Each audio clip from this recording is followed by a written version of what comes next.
O que é difícil no país, né? Agora a gente está observando um negacionismo, na verdade, oficial agora. Quando me falam que morrem 23 pessoas do domingo para segunda em São Paulo, eu sei que não é verdade, que é mentira. Quando me falam que morrem 201 pessoas no Brasil, eu falo que é mentira, que não é verdade. Os números já oficiais e divulgados de uma maneira correta já não são verdadeiros, né? Morreu muito mais de 1 milhão de pessoas, muito mais de 1 milhão, talvez mais de 2 milhões de pessoas morreram no planeta. Muito mais do que 38 milhões de pessoas estão contaminadas, a gente não tem teste para dizer isso.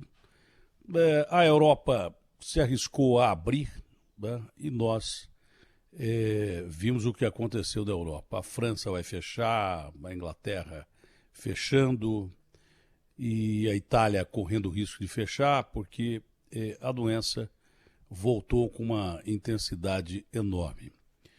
É evidente que com a situação que nós atingimos no Brasil, com os sucessivos erros que nós tivemos, principalmente de prefeitos e governadores no Brasil, é evidente que nós vamos de mal a pior. Tá? A nossa economia, que é uma das 10 maiores economias do mundo, não sei que lugar vai ficar agora, né? Depois do pior ano que nós tivemos em economia. O ano passado a gente tinha 13, chegamos a bater quase 14 milhões de desempregados, 16 milhões de miseráveis, que é o cara que é dono da roupa do corpo e nada mais. Não sei como é que vai ficar agora, depois da pandemia, com certeza muito pior, quando o Brasil está perdendo os investimentos exteriores, porque a gente assume o risco país cada vez maior quando gasta o dinheiro para combater a pandemia. Ah, mas Datena, nós fizemos certo? É claro que fizemos certo. Se você não limpasse o caixa para ajudar emergencialmente o povo brasileiro, o combalido povo brasileiro, estaremos aí mais ferrados ainda, com risco de convulsão social e não era para o ano que vem, como previu o Bolsonaro, não. Já podia estar acontecendo, porque as pessoas com fome não sabem o que fazer e aí as atitudes são terríveis, né? É por isso que eu sempre fui favorável a que o alimento fosse acessível à população. O cara que não pode comer arroz, feijão e ovo, aí, amigo, se ele não consegue nem comer isso, ele pode não conseguir, eu já disse isso 1 milhão de vezes. A mulher dele pode não conseguir, eu já disse isso 1 milhão de vezes. Mas o pai e a mãe até suportam passar fome. Mas quando o filho chora, aí acabou tudo. Quando me disse aqui, no Brasil, gente, um cidadão que vendeu o brinquedo do filho para botar comida em casa e começou a chorar, o Brasil inteiro chorou junto com ele. Né? Quando o rapaz disse que vendeu primeiro a sala, depois a cozinha, depois a televisão, para que os filhos pudessem ter um entretenimento, né? Depois começou a vender o brinquedo dos filhos e os meninos brincando com um brinquedo de papel, aí o Brasil inteiro derramou lágrimas junto com ele, então o governo fez certo. O governo americano fez a mesma coisa, gastou 100% do PIB, se não gastou vai gastar, só que lá é a maior economia do mundo e aqui. Quantos estão desempregados ouvindo a Rádio Bandeirantes nesse exato momento? E quantos estão desempregados há muito tempo? Outro dia eu fiz uma pesquisa, e vou fazer de novo, se você está sem emprego, né? Qualquer lugar do Brasil e do mundo que você estiver me ouvindo, responda você que está fora do Brasil, empregado, o que você acha da situação do povo brasileiro, quanto você ganha aí fora. E eu queria que as pessoas me contassem através do Zap que o Ricardo vai rodar 2 vezes, como é que você está passando pela pandemia, como é que você está sentindo a alta de preço, se você tem dinheiro para comprar comida ou não. Se você que está me ouvindo agora, eu sei que você é um cara sincero, eu sei que você é uma pessoa sincera, uma mulher sincera, um rapaz sincero, uma moça sincera. Eu quero que você me diga se você está encontrando dificuldade para encontrar trabalho e se está podendo comer dignamente, se a sua família está comendo com dignidade, não é? Então, os WhatsApps, o nosso zap, o Ricardo vai botar no rádio, por gentileza. Bom dia, Ricardo, põe no rádio. Bom dia, Datena. Vamos ao WhatsApp. 11 999 048756. 11 999 048756. Eu não sei se a Gic está aí, se o Guilherme voltou, mas quem for, por favor, pode separar os apps. O Gui já voltou da Covid, espero que ele esteja melhor. Ele está separando os apps aí para a gente colocar no rádio, porque é muito melhor se ouvir quem está nos ouvindo, não é? Não é bacana se ouvir o povo falando? Eu acho que o mais interessante no rádio é você ouvir a participação do povo. O rádio já antecipou a internet em milhões de anos. O rádio já fazia o que a internet faz hoje com rede social há muito tempo atrás. Fora isso, a discussão no país inteiro sobre a decisão do ministro Marco Aurélio, essa foi monocrática mesmo, né? Monocrática é quando o cara toma uma decisão sozinho, então essa foi mesmo sozinho. E parece que, além dele, só ele mesmo concorda com a decisão dele. E mesmo quem concorda, concorda por corporativismo. Concorda porque faz parte da classe e coloca alguns adendos. Ora, se o próprio presidente do Supremo discordou da decisão do Marco Aurélio e de repente, criou um problemão dentro do Supremo, problema bom, porque aí você começa a discutir coisas que normalmente você não discute com o Supremo, né? Por exemplo, você não discute com Deus, que é um ser supremo, que é o que criou o mundo, na nossa concepção de quem acredita nele, né? Quem não acredita, sei lá, de que forma o universo foi criado, talvez apenas por uma reação física e daí por diante, Big Bang e daí por diante. Mas eu pergunto aí, quem criou o Big Bang? Mas eu respeito quem não acredita em Deus, desde que respeite a lei dos homens. Lei dos homens que a gente não pode falar sobre isso no Brasil, porque essas leis são manipuladas ao sabor de um Congresso Nacional, com políticos que são casuístas, né? A nossa Constituição foi criada como? Por políticos. É por isso que ela é emendada toda hora, porque diferente, por exemplo, da Constituição americana, existe a chamada cláusula pétrea.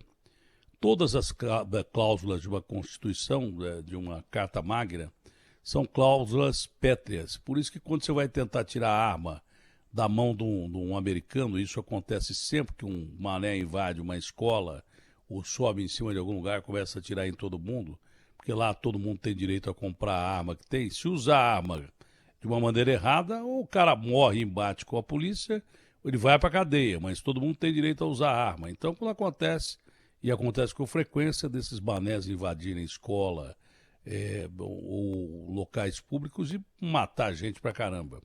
Não é? E aí vem a discussão, o povo pode ter arma ou não? Ninguém tira a arma do americano, porque foi um dos pontos principais, é uma cláusula pétrea da Constituição norte-americana, que é fininha sim, mas foi feita por notáveis. Alguns políticos, mas a maioria de notáveis, né? E logo depois ela foi desfeita. Aqui a Constituinte já nasceu com base nos políticos. Não podia dar certo. E deu muito errado, tanto que a gente tem que emendar a nossa Constituição toda hora. A gente está falando em revisão de lei que o ministro Sérgio Moro propôs com o seu pacote anticrimes, que foi desidratado esse pacote pelos nossos interesses políticos. O cara, acho que estava falando até aqui, eu vi a cara dele aí, o sujeito que meteu aquele artigo que prevê a revisão da prisão preventiva a cada 90 dias. Aí o cara quer dar a opinião dele, eu nem ouvi, né? Por que ele enfiou aquele artigo no meio do que propunha o ministro Sérgio Moro lá? Para facilitar corruptos. E era um cara que se elegeu na base do quê? Na base de segurança pública, da bancada da bala. Foi secretário de segurança pública. Aí vai e mete um artigo desse que facilita a soltura. Desde o bandidão que nem o André do Rap, até bandidos que nem o Gedel, até bandido de varejo. Mesmo bandido de varejo que tem a sorte, não os milhões, né, nem os advogados que os outros bandidos como o Gedel e o André do Rep têm direito à bancada, tem. Então, esse cara meteu essa cláusula, esse artigo no meio do pacote de crimes do Moro. Isso foi aprovado pelo Congresso Nacional. A comissão relatora, parece que apenas uma deputada votou contra esse artigo esdrúxulo. Todos os caras aprovaram. O presidente da Câmara foi lá e avalizou e agora vem querer meter o pau do Ministério Público. O Maia está completamente errado. Eu, que sempre gostei do Maia, sou completamente contra o que ele disse. Falou bobagem, devia ter guardado a língua na boca, mesmo porque ele incutiu num erro, porque o MP não tem nada a ver com isso. Questão de revisão, questão do juiz, o que o MP tem a ver com isso? Foi uma bobagem que disse o nosso presidente da Câmara, demonstrando um desconhecimento total do que significa a aplicação até da lei. O próprio presidente, no meio daquele bojo de coisas, deveria ter alguém que revisasse melhor o que foi votado pelo Congresso Nacional e deveria ter vetado esse artigo esdrúxulo que permite que políticos ladrões, empresários corruptos saiam da cadeia ao bel prazer. E por isso também o André do Rep saiu andando pela porta da frente com o ministro Marco Aurélio batendo no peito, dizendo-se guardião da lei e da justiça e que fim de papo, né? Eu decidi sobre a lei, parece o Luís XIV lá, o Estado sou eu, o rei da França que perdeu a cabeça na guilhotina porque falou que o Estado sou eu. Sempre que você toma uma decisão, nunca ache que você tenha que ficar longe do povo. Pelo fato de você ser um defensor das leis no Supremo, você não é um ser magnânimo e absoluto. Magnânimo e absoluto só Deus. Magnânimo e absoluto só um ser divino. O ministro do Supremo é o que há de mais importante na nossa sequência jurídica? É claro que é. Por isso que está no Supremo. Por isso que chama o Supremo, mas não é Deus. E sempre que você toma uma posição dizendo que não quer ser justiceiro e se aproximar do que o povo pensa, você está querendo ser divino, está querendo julgar de uma forma unilateral. Né? Esse nome monocrático tem surgido muito aí. A decisão é minha e fim de papo, o Estado sou eu. Não, não é. Você tem que pensar no povo, sim. Pensar no povo sem justiçamento, sem ser justiceiro. Você não precisa ser justiceiro, tá? Mas desde que a opinião popular seja importante em determinados casos, quando eu digo que eu prefiro ouvir quem está me ouvindo do que dar uma opinião, é porque eu acho que o povo entende mais de transporte coletivo do que eu e do que secretário ou secretária de transporte coletivo, porque anda de ônibus. O povo entende muito mais de saúde pública, porque o povo usa a saúde pública. Eu e muito secretário de saúde nunca passou perto de um sistema público de saúde. Eu passei ainda quando a dureza era grande, usei o sistema público de saúde. Depois não usei mais. Então, o que eu vou falar da saúde pública com o embasamento que tem o povo? E a maioria desses caras que tem cargo de secretário ou coisa parecida, não é por meritocracia, é colocado lá por questões políticas e daí por diante. Esse papo furado em foco na ciência e tal, mesmo os caras que têm foco na ciência são manipulados pelos políticos e fazem o que os políticos querem. Eu discordo, por exemplo, de São Paulo estar em fase verde, quando o mundo está mergulhado numa pandemia e o Brasil não tem 23 mortos de anteontem para ontem e não tem 201 mortos de anteontem para ontem. Isso é mentira, é uma mentira deslavada, é subnotificação, isso é um absurdo. E mexer com isso no meio de uma pandemia é uma coisa gravíssima. Não tem 201 contaminados no Brasil, contaminados, né? Não sei se é contaminados ou mortos, são mortos, tá? Porque foram 23 e 201 mortos. Não tem. Tem mais de 201 mortos.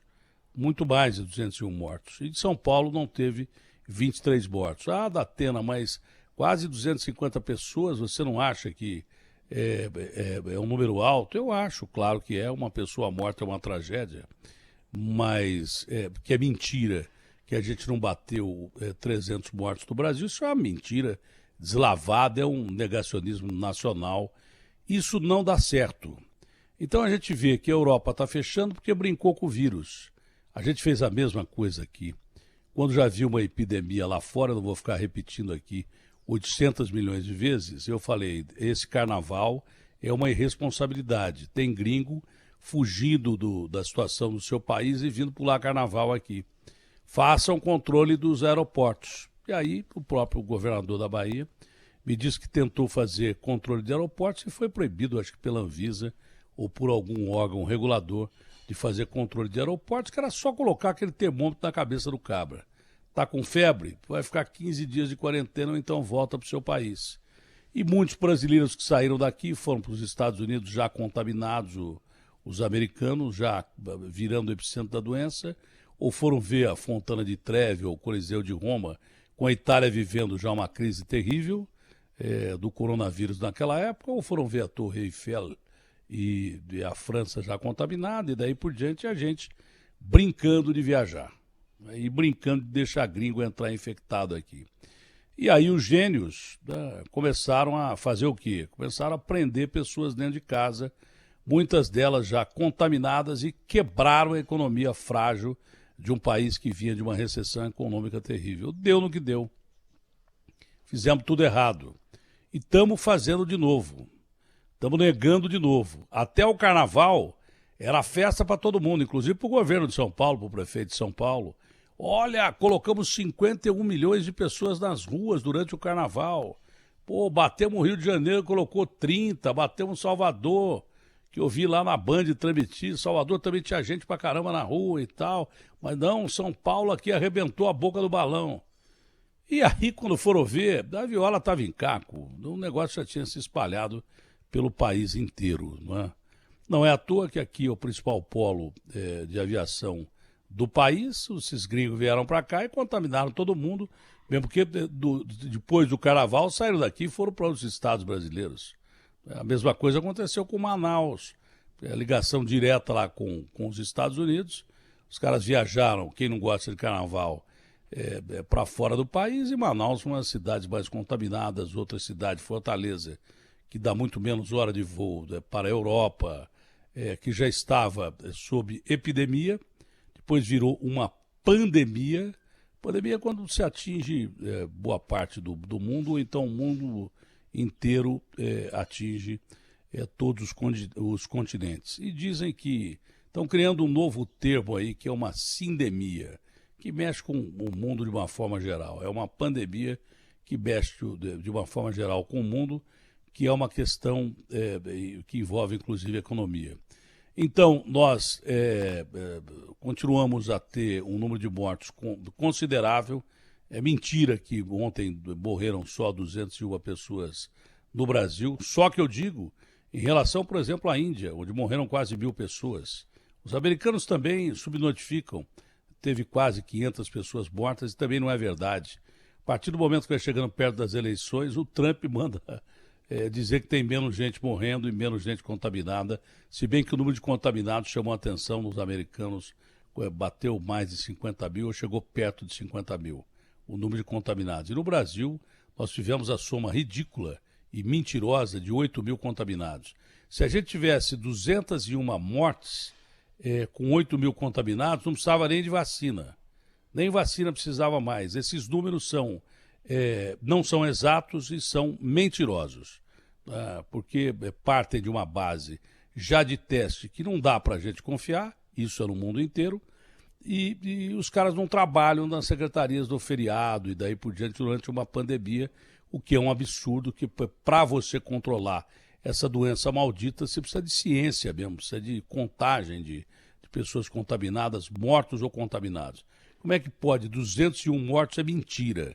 Que morreram 201 pessoas no Brasil de anteontem para ontem, e é mentira que só houve 8 mil contaminados. É mentira. Isso é mentira. Não dá para acreditar nisso. Isso é um negacionismo oficial, tanto da parte do governo federal, mas muito por isso baseado no governo estadual, que anunciou só 23 casos, e São Paulo é o estado mais contaminado, com o maior número de mortes, o que diz que a ciência aqui não funcionou porcaria nenhuma. Quando a gente liberou o carnaval, já tinha ciência aqui e deixaram liberar o carnaval, né? E não funcionou também no controle da economia, porque nós quebramos a maior cidade do país, o maior centro financeiro da América Latina, jogamos isso no lixo, exatamente porque não tivemos foco nenhum em ciência. Isso foi conversa para boi dormir. Depois que viram a viola em caco, começaram a fechar todo mundo e a quebrar São Paulo como quebraram o país. Essa é a grande realidade. O Bolsonaro bate no peito em relação a isso, por quê? Porque o Supremo decidiu que quem devia cuidar da pandemia eram governadores e prefeitos. Ele até vibrou com isso. Mas ele teve a sua colaboração quando saiu no meio do povo, sem usar máscara. Deu uma de Trump. Ele praticamente imita o que o Trump faz. E o Trump, quando fez isso nos Estados Unidos, teve um auxiliar que chegou no ouvido dele e falou assim, cuidado, que essa doença vai matar mais de 200 mil americanos. E matou mesmo. Se esse mané continuasse a fazer o que ele pretendia fazer, que era mais ou menos o que a Suécia fez, né? E lá o número de mortes é uma coisa impressionante em relação ao número de pessoas do país, matou 4 vezes mais que a maioria dos países escandinavos, e a economia quebrou quase que igual, todos eles e a comunidade europeia. A Suécia não fez nada, só avisou os caras, fica distante um do outro, não pediu para usar máscara nem nada, e foi uma catástrofe. Seria o que o Trump queria fazer nos Estados Unidos, e aqui no Brasil seria feita a mesma coisa. Seria pior ainda, tá?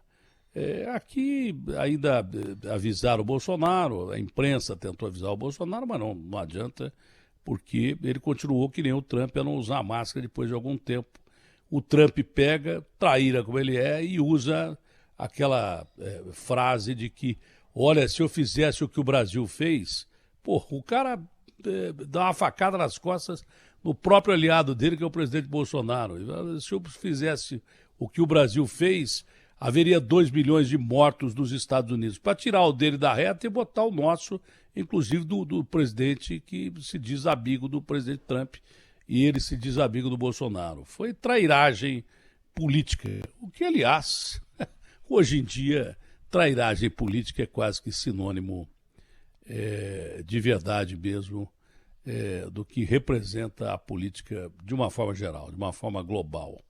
Você só muda de fronteira e de língua, porque no fundo, a maioria dos caras se merece. Afinal, gambá cheira gambá. Ainda bem que há alguns poucos bons políticos para que a gente não caia em regime de exceção. Mas cá entre nós estão rareando. RB, fechada com você.